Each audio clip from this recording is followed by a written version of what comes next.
Assalamu alaikum warahmatullahi wabarakatuh.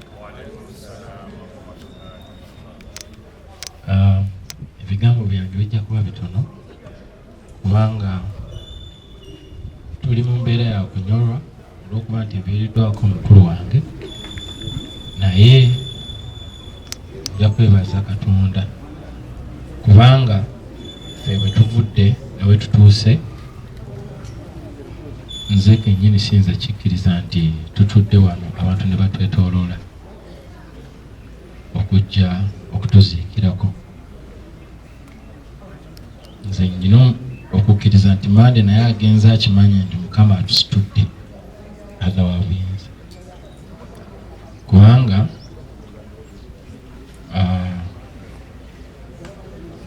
ffe tubadde bwe tutyo. Tetumanyi muntu yenna kusaidia mama waffe, tetumanyi muntu yenna kusaidia tata waffe. Munsi tubeddemu bwe tutyo, tutambudde ne Mande. Mwannyinaffe oyo Beesi yali yagenda bw'atyo, bataata we mulala twakamuzuula emyaka nga 3 emabega ng'amaze n'okuzaala abaana abawera 4. Nyina wano mukulu wange Jangu Malu naye naakamulaba emyaka si mingi emabega, namusanga Kampala nga ye first born wa mama wange, bamuyita Umaru Kafuma. Naye nga bwe twali tuli bato mama waffe yali amwogerako nti nyina nazaala omwana e Kampala bamuyita Kafuma Umaru. Naye bwe twajja e Kampala bwe nakola erinnya ndowooza n'alaba ku TV, n'alaba ndowooza ekifaananyi mwe kiri, n'agaka ngenda ebuuza omuvubuka ono oba yeye. Bwe yajja gye nali n'aŋŋamba bampita Kafuma Umaru, wali ompuliddeko. Bwe namutunuulira ne ndaba ekifaananyi kya maama wange ne mugana nakuwulirako, ne Mande ng'amumanyi, ate Mande ndowooza ye baali baalabagana nako nga bato ne bakwatagana bulungi. Naye nze oli Beesi nze nali mumanyi nnyo kuba ne gye yava okubula nze namutwalayo ewa taata we, namumutwalira nga tuva mu kyalo, naye taata we namukwasa sisita we ne bamuleeta emikono eyo. Okuva olwo tetwaddamu kukwatagana mpaka Allah bwe yamuleeta. Noono naye namusanga Kampala. Kati awo mu nsi twatambulangamu nze ne Mande, waliwo ne kasisita kafe akalaba kayita Kisaakye akatwala Canada eyo kali mu kusoma busawo. Katutambula basatu ffekka, tetulina anti, tetulina anko, tetulina sisita, tetulina ki. Naye oluvannyuma Allah n'atwongerako bano 2 n'otulongeko deni n'abaana be tusobodde okuzaala. Ono alina abaana be alina abaana 2 era bwe bali wano, abaana bo bali wano balabiko. Adia nalabyeko wano Adia yimirirawo oli oyo mwala we. Ne sisita wange alina abaana baawo. Shalom muyimirire n'akalenzi bwe kali naye bayimirire babaloweko, naye alina obwana bwe wano. Deni oli woono eyo 2. Kati tugenda tuwera, twali 3 naye kati tulabeka tuyingidde ne 10. Gawadde nti tetugatta taata na bano, naye omusaayi gwa maama twava mu lubuto lumu. Ekyo kyebaliza nnyo Allah. So kati tetukyali 3 nga bwe twali, tugenze tuwera. Ekyo kyebaliza nnyo Allah. In fact mwandize wano abantu mukuŋŋaanira wano ne tubeera bangi, abantu ne balaba nti tetukyali 3. Mama ya mwenna mujje wano. And apart from bano bwe mulaba wano, nyina ab'eŋŋanda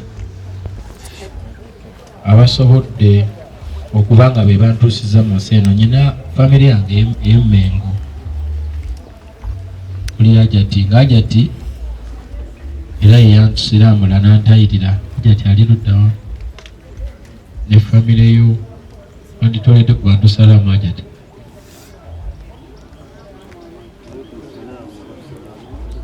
Abo nno banzija ku kkubo, nali ku street abantu Emmengo, nali mbeera yali famire yo n'enkuza. Nyina famire yange eya Haji Kasha kuva Mbarara nabambeereddewo mu mbeera yonna. Hajati mbane sabatula kusalamu. zayitaliiwo yasigaddeyo mbala.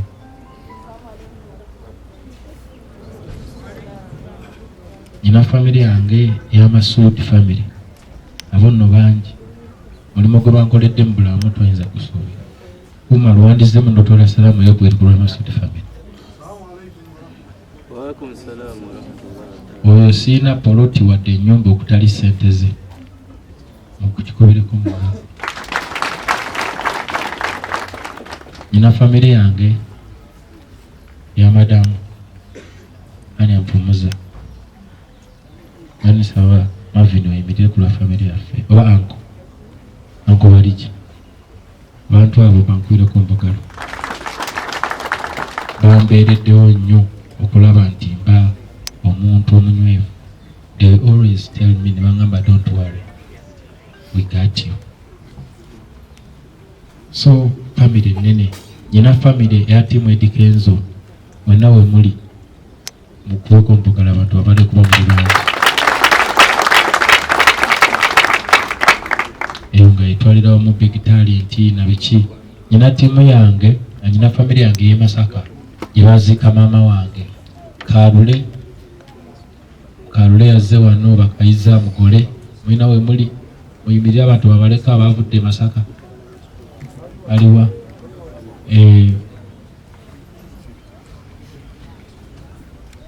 kakati waliwo ajati eyakuza base yakalonda nga kato natandika kawa business ne katunda amenve katwe enyanya kukuba okwo ajati wali ajati tola salamu oyo yawangana ne base ebbanga lyonna.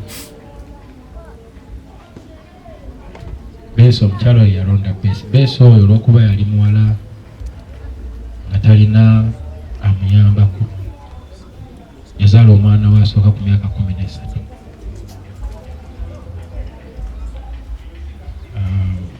Naye bwettu bwe tuli kati tulina famire nene. Saagala abantu abali wano mubeere banaku wano, mubeere basanyufu nnyo nti Katonda akola ebyamagero. Tuli bangi, tulina famire ez'amaanyi bangi nnyo. Besimationize waliwo famire ya Haji Katongole omugenzi Musa Katongole, eyo mpagirwaganya obulamu bwange. Tulina famire ya Moses Lumala mpagirwaga mu bulamu bwange. Era Haji Moses ayinza okuba ajja obanga azze obanga akyalina mwaka mukutte kato. Nyina famire ya Haji Kigongo Musa Kigongo mumanyi wa Musa Coats. Oyo naye mpagirwaga mu bulamu bwange n'abalala bangi nnyo sijja kwogera kuba saagala kumala budde bungi.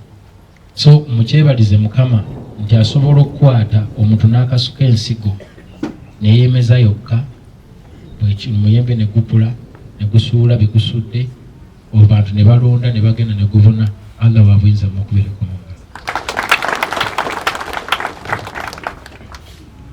Mande twala katsa oba okunyolwa ne bakwano gye mwenna abali eyo abasobodde okuwangala ne Mande mu mbeera yonna. Mbayozaayoza nnyo okuba nti musobodde okubeera n'omuntu bw'atyo nga bwe mumanyi. Mande abadde talina buzibu. Kibadde kizibu nnyo okutegeera nti Mande muganda wa Kenzo kuba ekyo abadde takyogerako nga yeekolera bibi. Nze olunaku lwe nategeera era ne mbaako kyenjiga ku Mande. Bintu bingi bizze bibaawo, nafunamu obuzibu ne ex wange nakingolaba abantu bangi bali mu video boogera mu TV bukedde saani. Nze ne muganda wa Kenzo manyi to ebyali bire nga Mande asirise era teyavaamu kigambo nakimu mpaka lwe byaggwawo mpaka kati.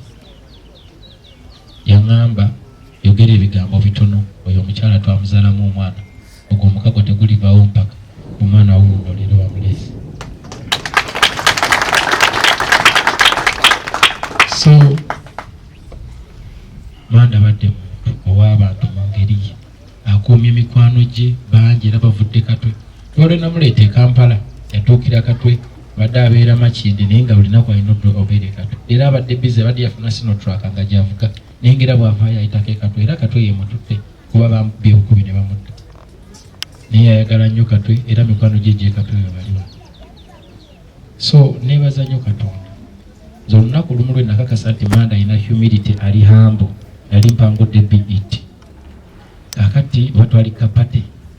Akati abantu ne bajja nga baagala bifaananyi. Ne bagamba ne bane mumukoyeza buli agala ekifaananyi musimbera indi bintu by'organized mu musikaasika nnyo. Nagenda okutunula mu line nga Mande mwali asimbye ajja afuna ekifaananyi. Kintu ekyo kyanneewuunyisa nnyo. Ne bamugamba Uncle Mande, kyenva ngamba omuntu ne nga Mande lwaki ali mu line. Mugamba aveemu. N'agamba ne muzeke nyine yamuyita nemugajja unanga bantu be bantu abatuwagira. Lwaki ate mbabuuka. N'alinda line ye mpaka we yatuuka ne twekubya ekifaananyi. Kwegamba nayigamu ngaaza omuntu naye asobola muntu ku level ye asobola okubeera omuntu era neyezimbira empire. So twebaza nnyo Mukama naye nze nsaba ntwala akakisa okwebaza Mukama kubanga nalaba nga Allah sina kyenyiza kusasula kyamaanyi wabula okukwata abaana bange nyakulwana nnyo ndabe nti mbaweereranga nga kyampadde obulamu. Ekirala bayige Katonda kusinga kuffe waffe tukuze tuli kyetwala. Nze mbadde ku street, Manda badde ku street, ono yakulira ku street, kaganda kange Kakisakye kakuliramu NGO.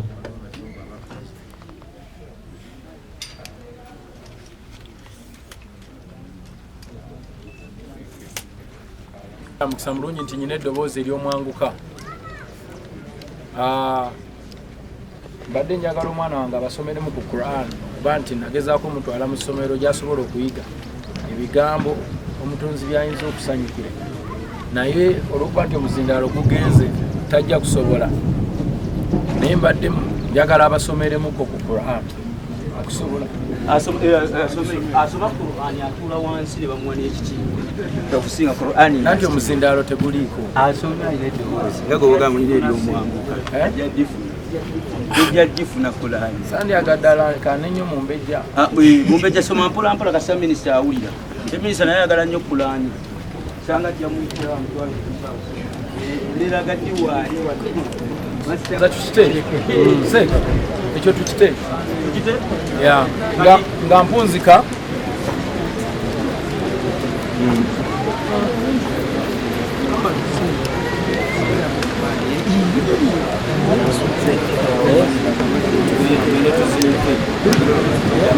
tugende tuziike tujja kwogera oluvannyuma bananga batagala kusalya mujja tusalye mangu tugende tuziike minisita agenda kwogera oluvannyuma.